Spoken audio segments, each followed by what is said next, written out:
प्रातः क्लास चल रहा था 16/12/1967 शनिवार को चौथे पेज के मध्य आदि में बात चल रही थी रूहानी यात्रा और जिस्मानी यात्रा की।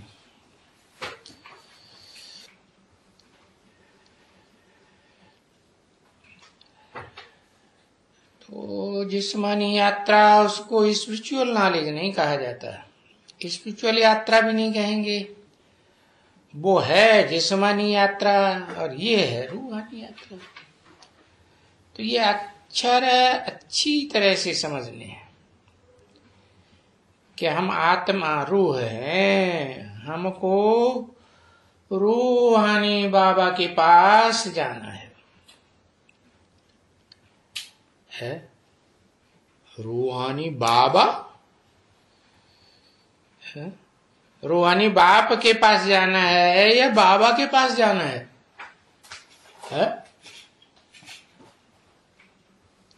रूहानी बाप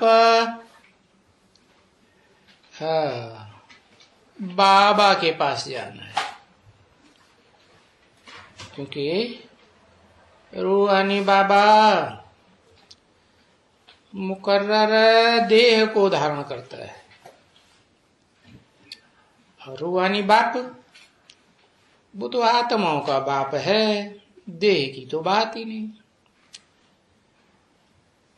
तो बाबा ने कहा है कि मेरे पास आना है,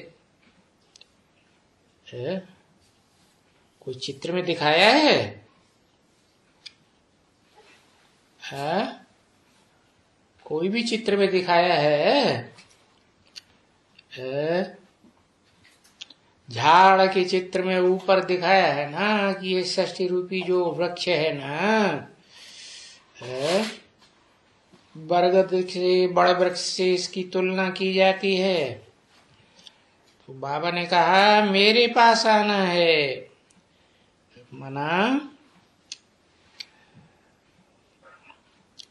ऐसे नहीं है कि शरीर नहीं है, शरीर है परंतु शरीर की स्मृति नहीं है, ऐसे के पास जाना तुम बच्चों को।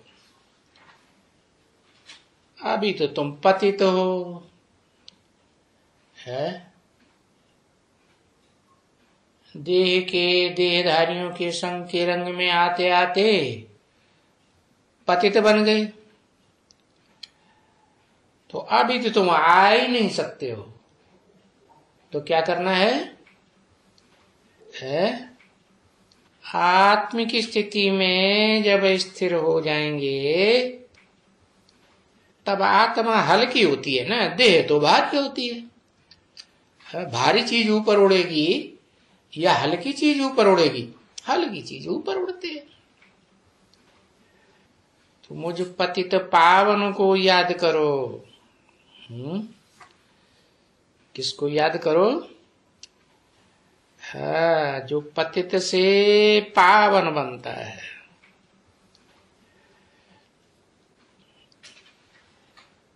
कैसा पावन? बाप समान पावन। बाप के पास तो सुप्रीम सोल, बाप के पास तो अकूट नॉलेज है, ज्ञान है। अरे ज्ञान ही तो सबसे जास्ती पवित्र चीज है। अगर एक के द्वारा आता है तो तुम ये जो विकार यानी पाप है ना, विपरीत कार विपरीत कर्म, वो तुम्हारे जन्म जन्मांतर के सारे ही भस्म हो जाएंगे। मुझे याद करेंगे तो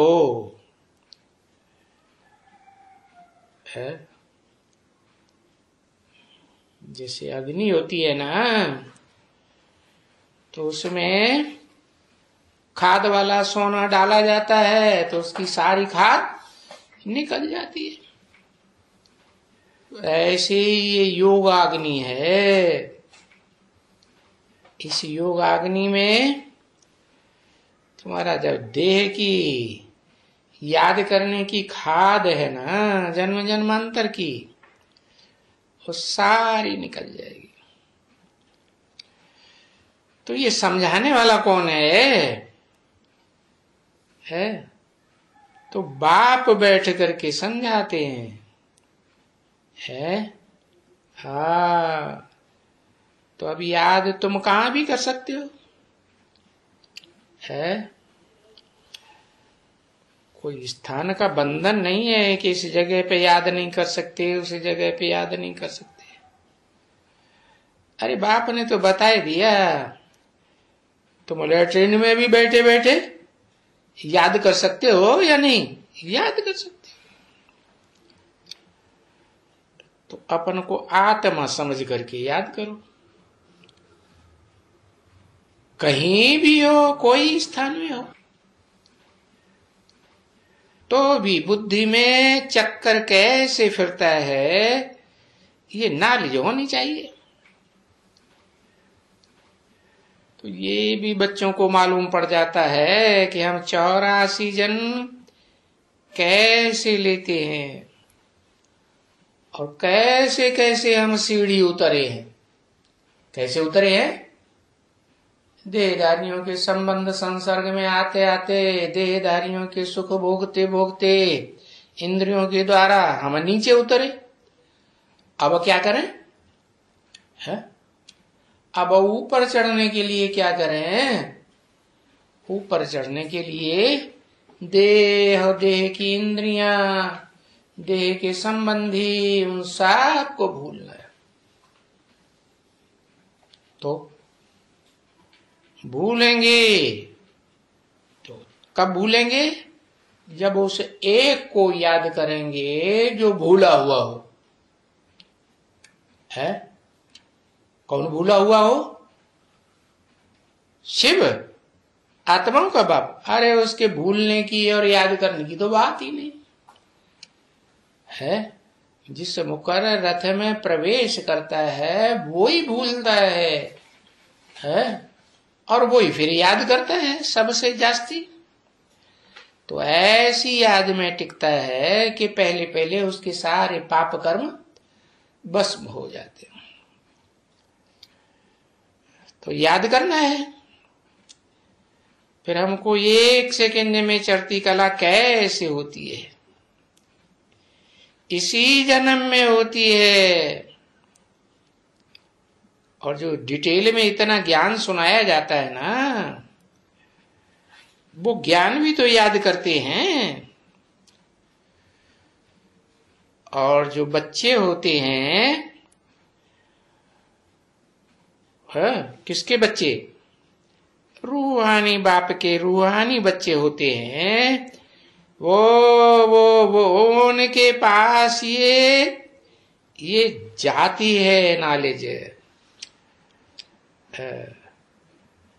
देह की याद में, देहधारियों की याद में धरे रहते हैं। उनके पास ये नॉलेज जाती ही नहीं। इस नॉलेज को मुरली कहा जाता है। क्या? बंगाली लोग के मुख से निकलता है मुरली। मुरली या मुरली? वो मोड़ ले लेती है।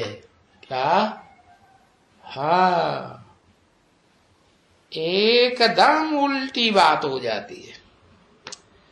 उल्टे को सीधा, सीधे को उल्टा करना, ये मुरली का जादू है। तो ये मुरली विलायत में भी जाती है। वो विलायती लोग जो यहाँ एड्रेस देके जाते हैं, उनके पास वहां भी जाती है। क्योंकि ये तो स्कूल है ना बच्चे। ये है साधारण स्कूल नहीं, ये है गॉडफादरली यूनिवर्सिटी, हेवनली गॉडफादर यूनिवर्सिटी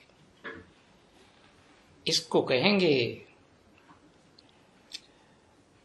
वास्तव में गीता है ही गॉड फादरली यूनिवर्सिटी, क्योंकि राजयोग की बात है ना। है? और जो भी धर्म ग्रंथ हैं उनमें राज नहीं भरा हुआ है योग का। और भारत में भी जो गीता पढ़ते हैं ना, वो गीता कोई कृष्ण ने नहीं गाई है, वो ज्ञान का गीत भगवान ने गाया है, इसलिए उसमें लिखा है भगवान वाच। वो गीता में कहीं भी नहीं लिखा है कृष्ण भगवान वाच। क्या? कृष्ण का नाम नहीं है, भगवान का नाम है। अब फिर मनुष्य को तो भगवान नहीं कहा जाता। क्यों? क्योंकि मनुष्य में तो है चंचल मन होता है? और भगवान को तो मन ही नहीं होता है, अमन है, तो कंट्रोल करने की बात ही नहीं। वो तो सदा स्थिरियम बुद्धि है ना बच्चे। देवताओं को भी स्थिरियम बुद्धि कहा जाता है। और ऊंचे ऊंचे देवताएं जो त्रिदेव हैं, ब्रह्मा विष्णु शंकर को भी देवता कहा जाता है। कहते हैं ना ब्रह्मा देवताय नमः। तो ब्रह्मा कोई देवता थोड़े ही, वो भगवान थोड़े ही है?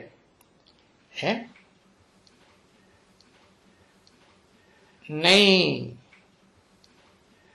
ब्रह्मा देवताय नमः, क्योंकि तुम देवता बनते हो ना अभी। तो ये गाते हैं वास्तव में। कौन सा देवता है कि देखो ये ब्रह्मा, सो फिर देवता बनते हैं।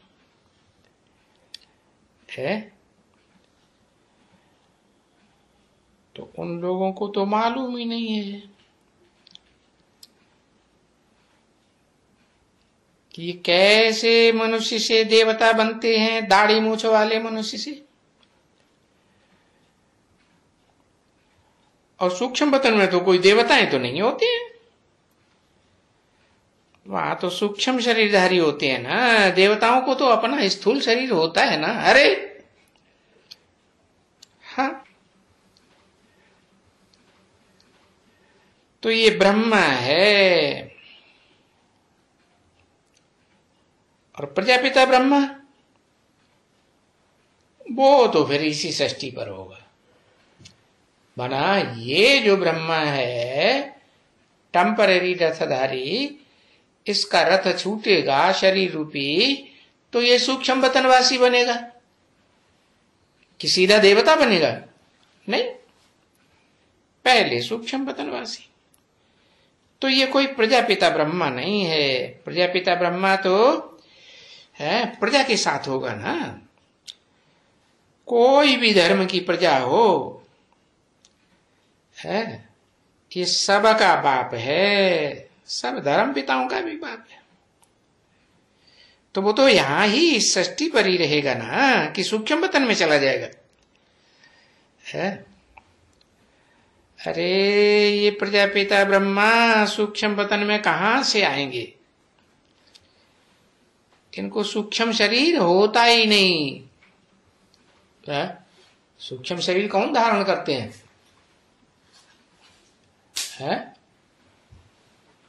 जो बहुत पाप करते हैं ना, तो उनको पापों का बोझा ज्यादा न बढ़े, इसलिए सूक्ष्म शरीर धारण करना पड़ता है कि भाई जिसे में भी प्रवेश करके पार्ट बजाएंगे तो जिसमें प्रवेश करेंगे उसका पाप पुण्य बनेगा। हाँ, जो सूक्ष्म शरीरधारी आत्माएं हैं उनका थोड़े ही बनेगा। तो बताया एक प्रजापिता ब्रह्मा है जिसको अपना सूक्ष्म शरीर नहीं होता है, तो वो तो सूक्ष्म वतन में आ ही नहीं सकते हैं, क्योंकि मनुष्य है ना, तो वो आदि से अंत तक मनुष्य है। क्या? मन के द्वारा सूक्ष्म स्टेज धारण करता है, बाकी शरीर छोड़ने की दरकार है ही नहीं। तो ये तो उन्होंने ऐसे ही बैठ करके ये चित्र बनाए है सूक्ष्म वतनवासियों के।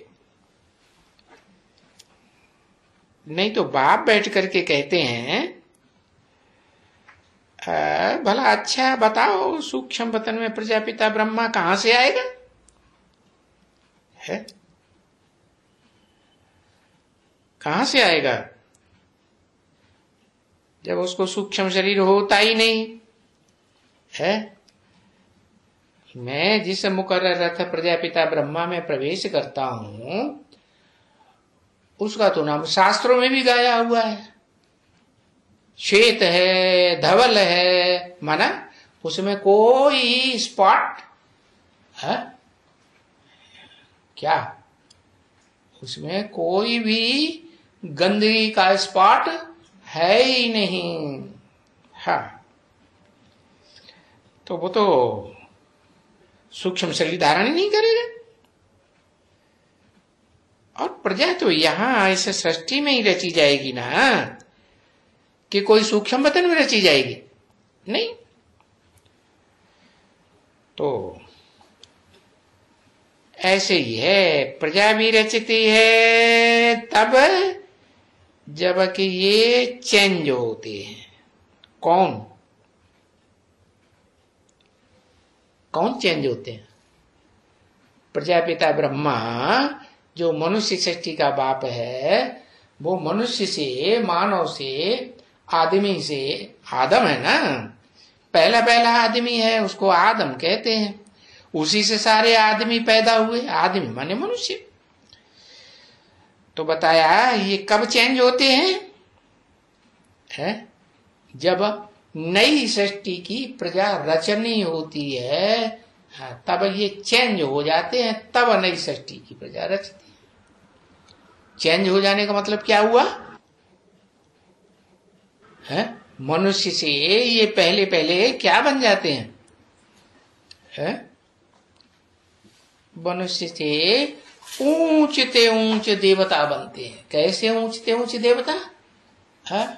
मन के द्वारा, मन के संकल्पों के द्वारा सूक्ष्माति सूक्ष्म संकल्पों में स्थिर होने वाले देवता बनते हैं। बाकी ऐसे नहीं कि स्थूल शरीर छोड़ करके देवता बनते हैं, नहीं। तो देखो, अभी तो तुमने जान लिया कि ये जो नई सृष्टि की प्रजा रची जाती है, ये कब रची जाती है?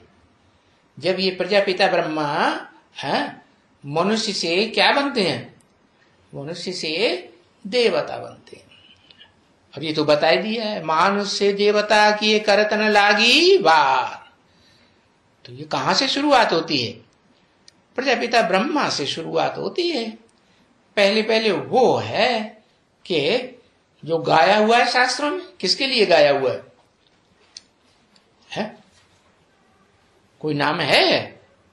अरे शास्त्रों में गाया हुआ ना, जनक को 1 सेकंड में जीवन मुक्ति मिली। जन माने जन्म, का माने करने वाला, माने सारी सृष्टि की जो भी प्राणी मात्र हैं उनको जन्म देने का कार्य नई सृष्टि का करने वाला, उसका नाम जनक रख दिया। अब जनक कहो, उन्होंने तो लिख दिया एक सीता का बाप। अभी बाप आके बताते हैं तुम सब सीताएं रावण की जेल में हो। क्या? सब सीताएं रावण की जेल में हो, हैं? दुख मिल रहा है, तुम ऐसा वाइब्रेशन बना ही नहीं पाती हो जो दुख से परे रहो। तो ऐसे मन के संकल्पों का वो वाइब्रेशन बनाना है पहले प्रजापिता ब्रह्मा को, और साथ में ब्रह्मांड भी चाहिए कि नहीं है। तो उसको क्या कहेंगे, परम ब्रह्म कहेंगे कि छोटी मोटी माता कहेंगे, परम ब्रह्मा। तो उसके भी जो वाइब्रेशन होंगे संकल्पों के वो एकदम स्वच्छ होंगे या गंदगी के होंगे, स्वच्छ संकल्प होंगे। इसलिए देखो लक्ष्मी नारायण के चित्र में वो कहाँ खड़े हैं?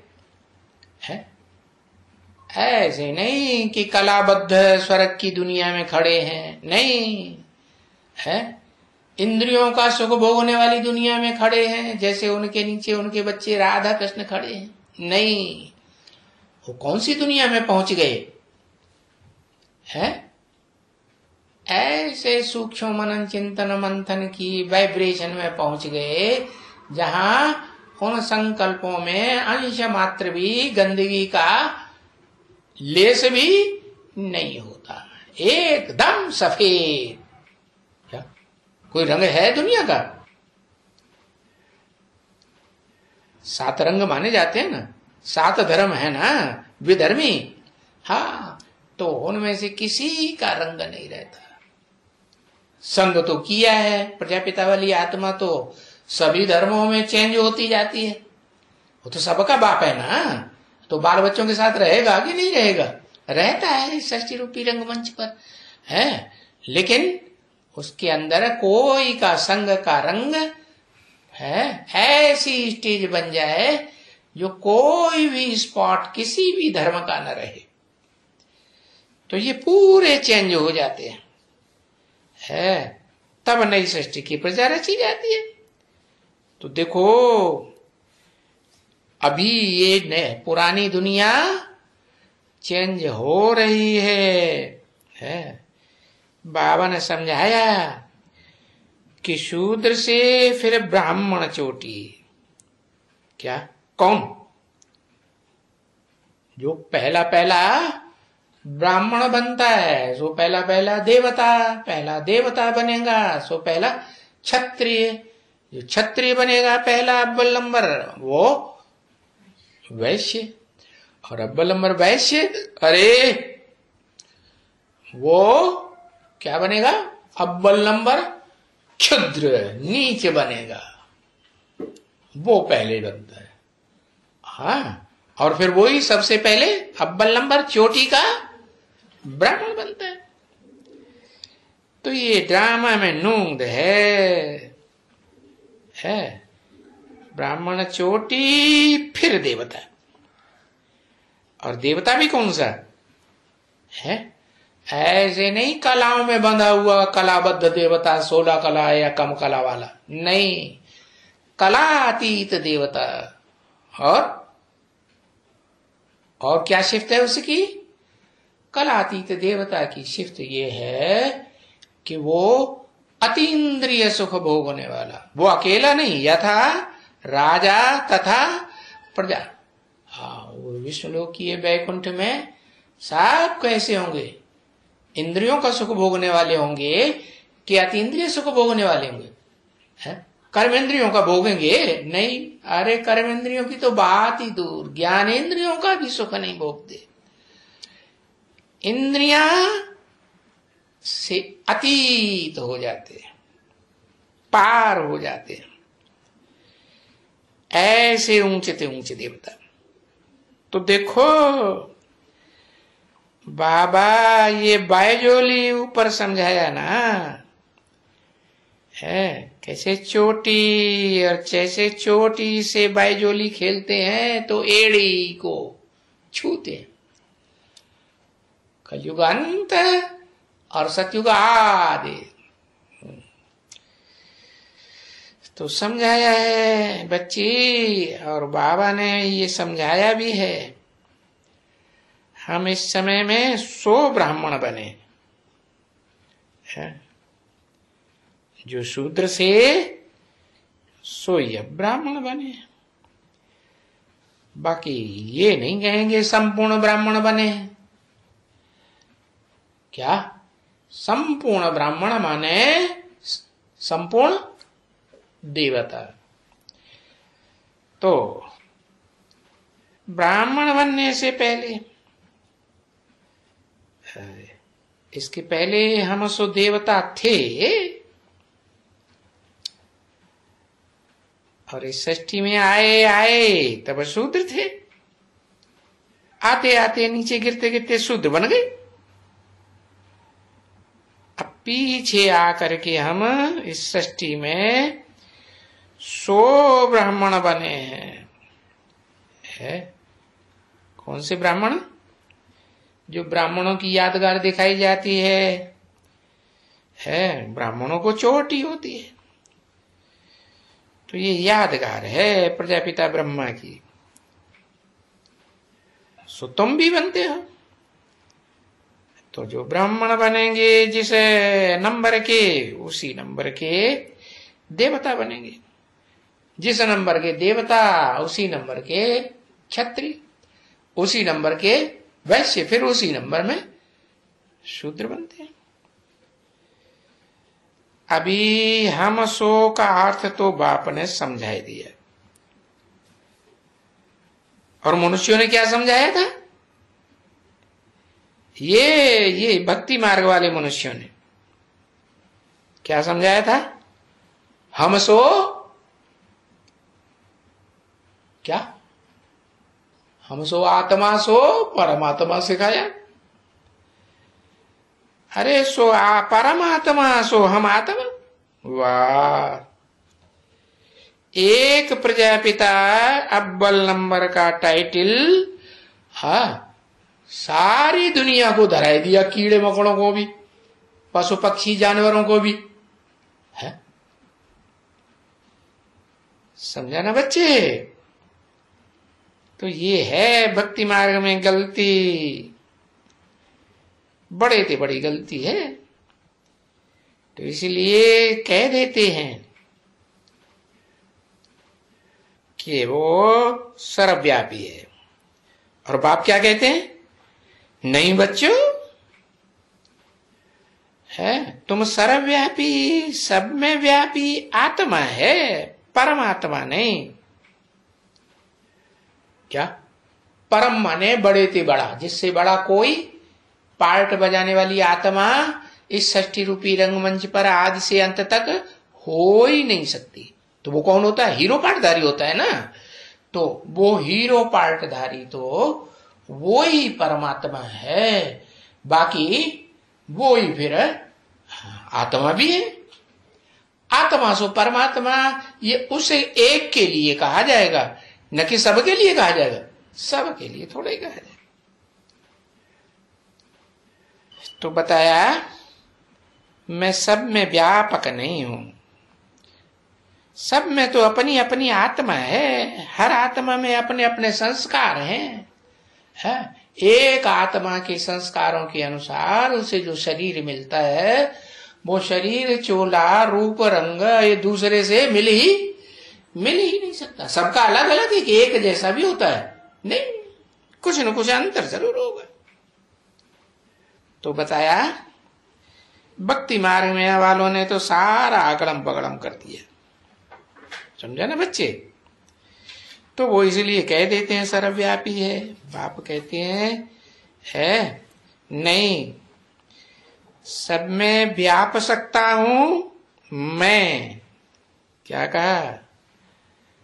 हो सकता है ऐसा? नहीं, मैं नहीं सब में व्याप सकता है। अरे मेरा तो मुकर्रर रथ भी है, और फिर गिने चुने टेम्परेरी रथ भी है, कि सब में व्यापक नहीं।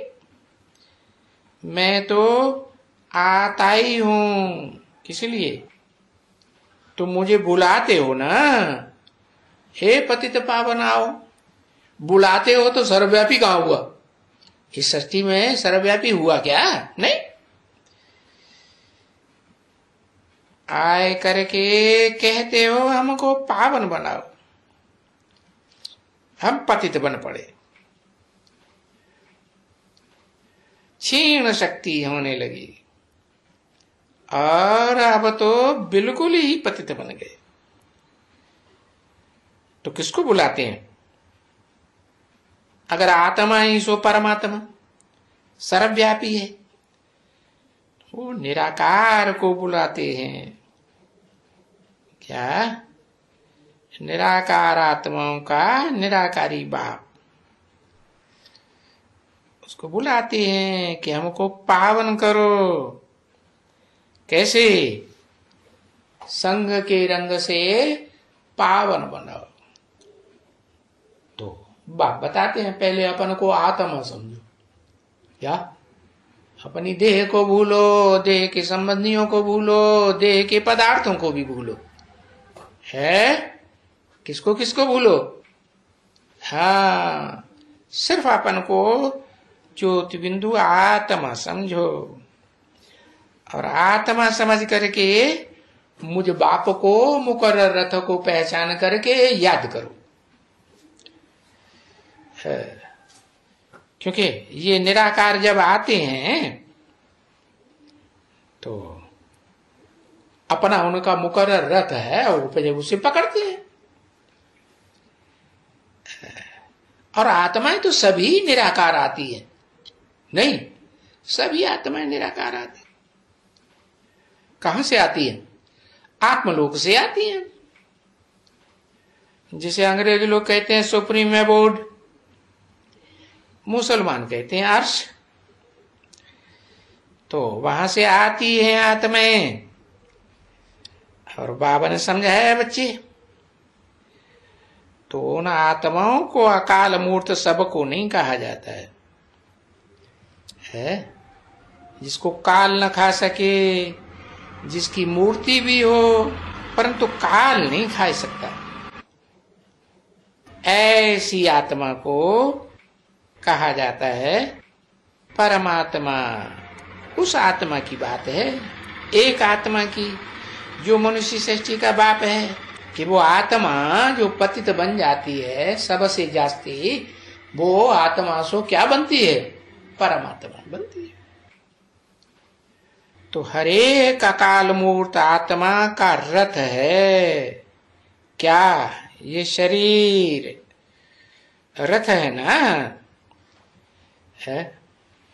ये देखो, इसके ऊपर बैठे हैं कौन? इस रथ के ऊपर है। सिख लोग दिखाते हैं अकाल तख्त, काई का बनाते हैं? लक्कड़ का बनाते हैं ना। हाँ, तो ये लक्कड़ बुद्धि हो गया। तो लक्कड़ बुद्धि की ये यादगार है, ये रथ है। नवैया भी दिखाते हैं, नवैया भी तो काठ की बनाते हैं ना। तो ऐसे नहीं है कि अकाल मूर्त का कोई तख्त है। हाँ, वो तो उन्होंने अमृतसर में सिखों का बनाया है। ना ना, अकाल मूर्त आत्माओं का ये सबका ये रथ है। क्या? जो भी अकाल मूर्त आत्माएं हैं इस सृष्टि रूपी रंगमंच पर प्राणी मात्र की, वो सब बीज में समा जाएंगी ना, बीज रूप बाप में समा जाती हैं। तो वो बाप का जो शरीर रूपी रथ है, मुकर्रर रथ है, वो ये रथ ही है अकाल मूर्त। उसको कोई भी काल नहीं खा सकता। बाकी तो सब शरीरों को काल खा जाता है। तो उनको सबको, जितने भी आत्माएं हैं, उनके जन्म जन्मांतर के शरीरों को अकाल मूर्त कहेंगे? नहीं कह सकते। अभी बाप तो को तो रथ है ही नहीं है। कौन से बाप को? आत्माओं के बाप को रथ नहीं है। तो देखो, वो तो शिव बाबा है,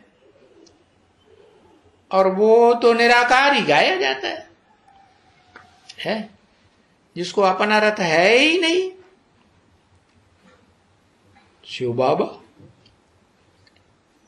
जिस मुकर्रर रथ में प्रवेश करते हैं, वो शिव बाबा नहीं गाया जाता है? गाया जाता है? वो नहीं गाया जाता। अच्छा, इस सृष्टि पर सदाकाल कायम शिव बाबा नहीं है? अरे है कि नहीं? सदाकाल कायम है तो गाया जाता है ना। तो किस आधार पर गाया जाता है? भक्ति मार्ग में गाया जाता है? भक्ति मार्ग में गायन पूजन यादगार त्योहार कहाँ के हैं? इस संगम युग के यादगार त्योहार है ना। तो उसको उनको फिर कहा जाता है निराकार है। हाँ, वो भी मेरे समान निराकारी, निर्विकारी, निरहंकारी, मुकर्ररतधारी बनता है या नहीं बनता है? बनता है। ओम।